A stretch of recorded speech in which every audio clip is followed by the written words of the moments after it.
दोस्तों नमस्कार, विकल्पवाणी सच्चाई की खोज में आपका स्वागत है।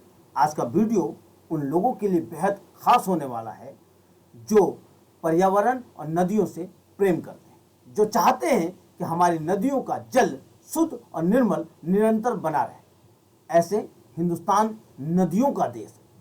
हिंदुस्तान की सबसे बड़ी जो नदी है वो गंगा है, और गंगा नदी को सबसे बड़ी नदी हिंदुस्तान की बनाने में जो अहम भूमिका है वो यमुना नदी का है।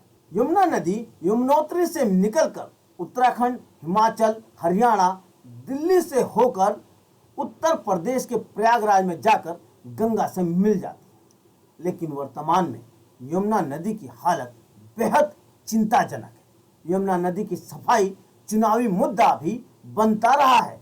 केंद्र सरकार हो या राज्य सरकारें, यमुना नदी की सफाई पर करोड़ों करोड़ों रुपए खर्च करती आई है, परंतु यमुना नदी में गंदगी बेशुमार है।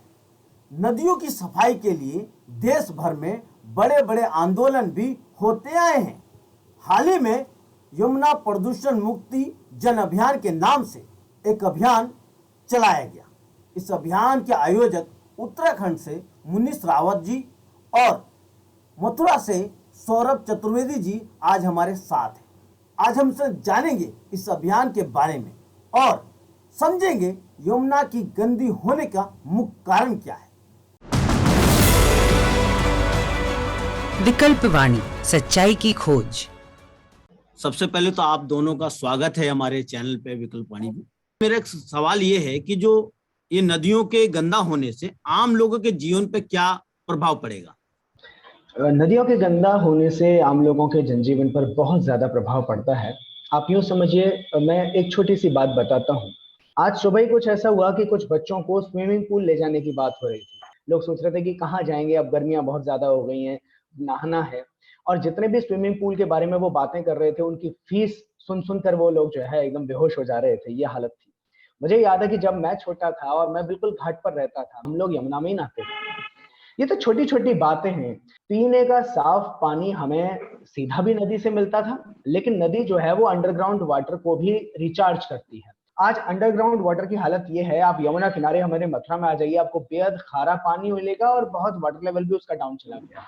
इसके अलावा अगर आप बात करें तो जो पानी सिंचाई के काम आता है, मतलब यमुना के किनारे किनारे पर खीरा, ककड़ी, खरबूजा, है ना, करेला, इस तरह की खेती बहुत होती है। और ये सारा पानी जो आज वहां से आ रहा है, यमुना से जो मिल रहा है सिंचाई के लिए हमारे इलाकों में, वो सारा जहरीला पानी है। आप सोचिए, उस जहरीले पानी से सिंचित अगर आप फसलों को इस्तेमाल करेंगे, उस मिट्टी का क्या होगा, उसकी गुणवत्ता का क्या होगा, और उससे जो फसल प्राप्त हो रही है उसका क्या होगा। तो बहुत सारे तरीके हैं जो एक्सप्लेन किए जा सकते हैं कि नदियों के प्रदूषित होने से जो है वो जनजीवन पर क्या असर पड़ता है। जैसा आपने समझाया वो बहुत लाजिब सवाल है। आपका अभियान पूरा मथुरा, उत्तराखंड, हिमाचल, उत्तर प्रदेश से होते हुए आगे तक गया। कहाँ आपको लगा कि यहाँ सबसे ज्यादा जमुना दूषित है? शहरों के आसपास या गाँव के आसपास? देखिए, जब हम लोग यमुनोत्री पहुंचे तो वहाँ का जो जल है बहुत निर्मल है यमुनोत्री के अंदर, और हम लोगों ने देखा कि वहाँ भी लोग मिनरल वाटर पी रहे हैं। बहुत बड़ी विडंबना ये भी देखी हम लोगों ने। तो जैसे कालसी है, तो कालसी में भी जो पानी का जो टीडीएस लेवल है वो 100 के आसपास है। हथनीकुंड बैराज पे भी 100 के आसपास है।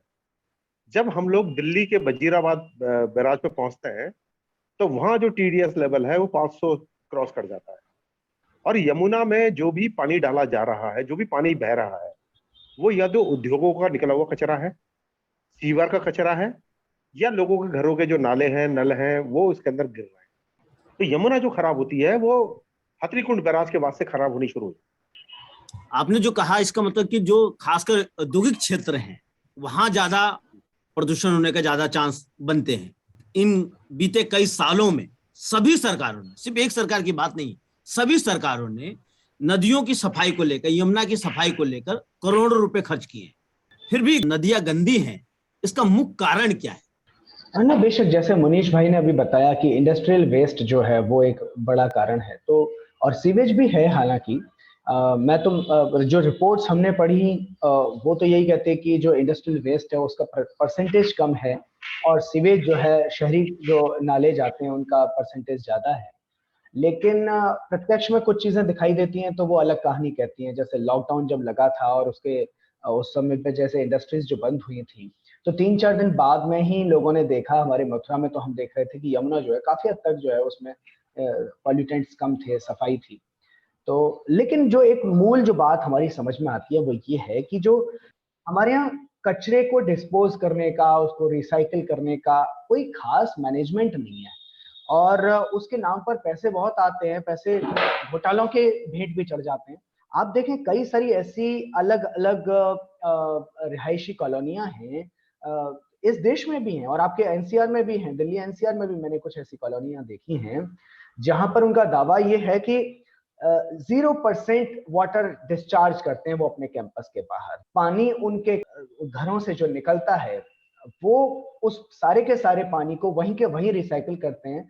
तो इस तरह का जो मैनेजमेंट है, ये क्यों नहीं बड़े बड़े मॉडल के तौर पर इसको जो है लागू किया जा सकता है? मुझे लगता है कि किया जा सकता है, लेकिन इस सारे फंक्शनिंग में, सारे मैनेजमेंट में जितना खर्चा होना है, वो खर्चा सरकारें अगर उसका भार कॉर्पोरेट्स का आप 0.5% टैक्स भी अगर आप बढ़ा दें, कॉर्पोरेट टैक्स बढ़ा दें, तो मतलब देश के अंदर संपन्नता की एक नई कहानी लिखी जा सकती है, हर क्षेत्र में लिखी जा सकती है। लेकिन कॉर्पोरेट सेक्टर के लिए पर्यावरण कहाँ मायने रखता है? आज आप देखेंगे जगह जगह जंगल काटे जा रहे हैं, तो किसके लिए काटे जा रहे हैं?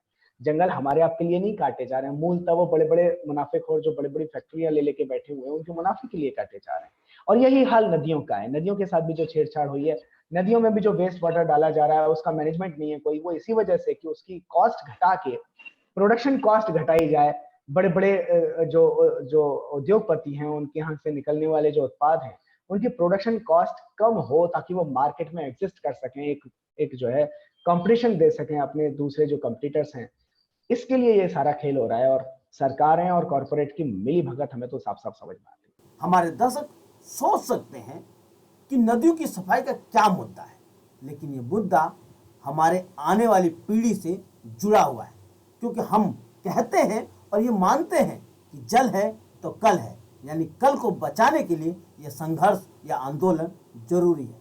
मुनीष जी और सौरभ जी, आप दोनों ने अपना अनमोल समय हमारे दर्शकों को दिया, इतनी सारी जानकारी नदियों की सफाई के बारे में बताई, इसके लिए आपका बहुत बहुत धन्यवाद। और दर्शकों, आप इन बातों पर गौर कीजिए, सोचिए, समझिए और देखते रहिए विकल्प वाणी, सच्चाई की खोज।